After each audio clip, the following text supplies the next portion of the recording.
Okay okay so guys so much self के एक और एपिसोड में आप सभी का स्वागत है।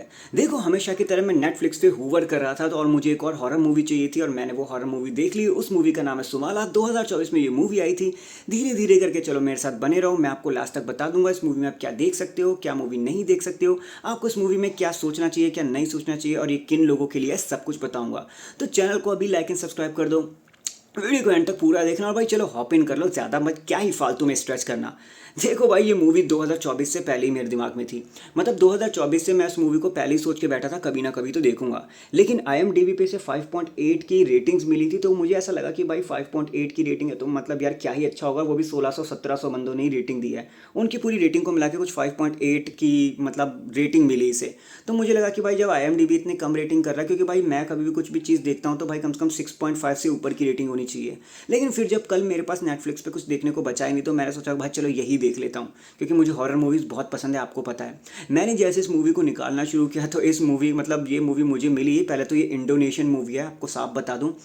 इंडोनेशियन मूवी है और भाई प्रॉपर ये इंडोनेशियन लैंग्वेज में ही है, तो आपको सबटाइटल वगैरह तो लगाना पड़ेगा। भाई आजकल जो भी मूवी देख रहा हूँ बस में सबटाइटल ही लगाना पड़ रहा है, इंग्लिश में भी डब नहीं हो रही। लेकिन मूवी एकदम क्रिस्टल क्लियर है क्योंकि 2024 की थी ना ये। तो भाई देखो हॉरर मूवी है, प्रॉपर स्लैशर हॉरर मूवी है। ठीक है, काफ़ी ज़्यादा बढ़िया मूवी है भाई, मुझे ठीक ठाक लगी। एक समय पे आकर ऐसा हो जाता है कि भाई आपको समझ ही नहीं आएगा कि भाई आप इस मतलब डीमन के लिए आपको अच्छा महसूस करना चाहिए या बुरा महसूस करना चाहिए। अब डीमन अच्छा भी और बुरा भी है, ये वाला सीन हो गया। देखो बताता हूँ हुआ क्या। एक कपल की कहानी होती है जिनका कोई बच्चा नहीं हो रहा होता। तो जो सुलास्त्री नाम की जो लेडी होती हैं उनका कोई बेबी नहीं हो रहा होता, उनको कुछ प्रॉब्लम होती है शायद। इसके हिसाब से फिर वो जाती हैं तो उन्हें कहीं पे सुनाई देता है कि कुछ लोग बात कर रहे हैं, दो बंदे बात कर रहे हैं एक ऐसी लेडी के बारे में जो किसी भी लेडी को प्रेग्नेंट कर सकती है जादू टोना या कुछ भी करके। सुलास्त्री ये बात सुन लेती है और उसे लगा कि भाई यार अगर ऐसा हो सकता है तो क्यों ना इससे वो भी प्रेग्नेंट हो जाए। फिर वो क्या हुआ कि वो जाती हैं और उस लेडी से मिलती हैं। लेकिन जब वो उस लेडी से मिलती हैं तो वो लेडी को कहती है कि देख मैं कोई वरदान वरदान नहीं देने वाली हूँ, मैं काले जादू की मदद करती हूँ और काले जादू से ही लोगों की मदद करती हूँ और आपको मेरे मास्टर को भेंट चढ़ानी होगी। तो सुलास्त्री कहते हैं कि आपका मास्टर कौन है, तो पता चलता है वो मास्टर और कोई नहीं बल्कि इब्लीस या फिर डेविल होता है। ठीक है, लेकिन क्योंकि सुलास्त्री की कोई औलाद नहीं हो रही होती, इस चक्कर में उसका पति कहता है मैं किसी और से शादी कर लूँगा। तो भाई वो फिर उनके ऊपर प्रेशर पड़ जाता है कि भाई मुझे ये चीज़ करनी ही करनी है, जिसके हिसाब से वो फाइनली ये चीज़ कर भी लेती हैं और डेमन से मतलब वो प्रेगनेंसी का वो ले लेती हैं, वरदान ले लेती हैं। लेकिन ये वरदान कोई ऐसा वैसा नहीं था। देखो यार वरदान ऐसा था कि उनको ट्विंस बच्चे पैदा होंगे, सुलास्त्री को एक नहीं ट्विंस बच्चे पैदा होंगे। जहाँ पे एक लड़की तो बहुत खूबसूरत होगी, बहुत प्यारी होगी, एक बच्चा तो ऐसा होगा कि आय हाय देख तेरी दिल पिघल जाए। लेकिन जो दूसरा बच्चा होगा वो एकदम बदसूरत होगा, ख़राब होगा, एकदम भूतहा होगा, क्योंकि वो भाई डीमन का बच्चा है। और फिर उनको दोनों को 10 साल तक प्रॉपरली पालना होगा। अगर वो ऐसा कर लेते हैं तो वो जो डीमन वाला बच्चा है जो बदसूरत है वो तो भाई डेविल के साथ चला जाएगा। लेकिन जो उनकी बेटी है वो हमेशा से सुलास्त्री के साथ ही रहेगी और वो हमेशा एंड आफ्टर खुश रहेंगे।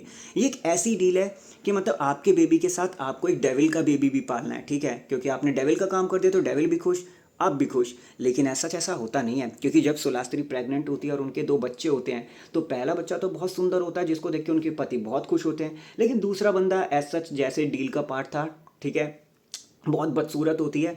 अब फिर भाई उनके पति को गुस्सा आ जाता है और उनके पति कहते हैं मैं तो इसे जान से ही मार दूंगा, इतना बदसूरत बच्चा, और वो जान से मार भी देते हैं। सुलास्त्री अभी उस हालत में नहीं होती कि अपने पति को मना कर सके, क्योंकि उसके पैदा होते उसे मार दिया जाता है।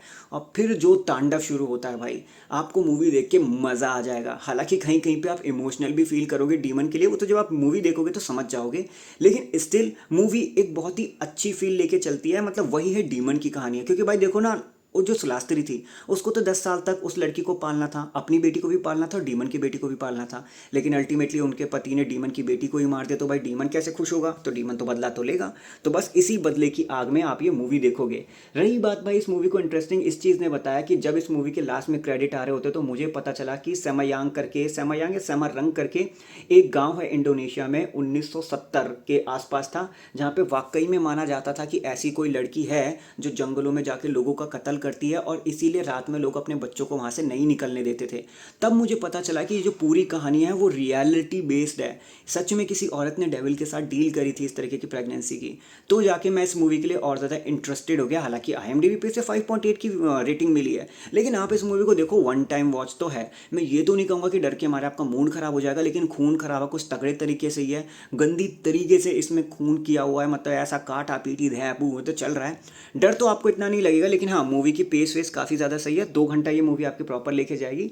चाय वाय पीते पीते देख लेना। इस मूवी में ऐसा कोई मतलब सीन नहीं है जहाँ पे आप देख के कहोगे कि यार पलक भी नहीं झपका सकता, नहीं, इतना कोई ऐसा चिपक के देखने वाली मूवी नहीं है। लेकिन स्टिल एक टाइम किलर है, तो मज़ा आ जाएगा। और क्योंकि ये इंडोनेशिया की रियल स्टोरी पे बेस्ड है तो आपको सीरियसली मज़ा आएगा। जाके देखो, मेरी रिकमेंडेशन है। 5.8 की जो उसको रेटिंग मिली है ना IMDb पे, उस पर मत जाना। तो मूवी का नाम है सुमाला, SUMALA। जाके इसको ज़रूर देखना, उन दोनों बहनों की कहानियाँ। और ट्रेलर मत देखना यार, क्योंकि आपने ट्रेलर देख लोगे तो आधी से ज़्यादा मूवी तो आप वैसे ही डिकोड कर लोगे। तो भाई ट्रेलर मत देखना, डायरेक्ट जाके मूवी देख लो। एंड नेटफ्लिक्स पर अवेलेबल है। इंडोनेशिया लैंग्वेज में ही है भाई, इंग्लिश में भी डब नहीं हुई तो हिंदी का तो छोड़ ही देना, नॉर्मली अपना सबटाइटल लगा लेना, खुश रहना। तो सुमाला की मूवी के बारे में यही था मेरा कहना। मुझे ठीक ठाक लगी, इतनी पसंद तो नहीं आई, लेकिन आप एक बार देख लोगे तो भाई वो ट्रू स्टोरी पे बेस्ड है, तो थोड़ा सा क्या पता इंटरेस्ट जाग जाए। तो अगर ये मूवी देख लो तो कमेंट करके बता देना। चैनल को भी लाइक एंड सब्सक्राइब कर देना। तब तक के लिए, पीस।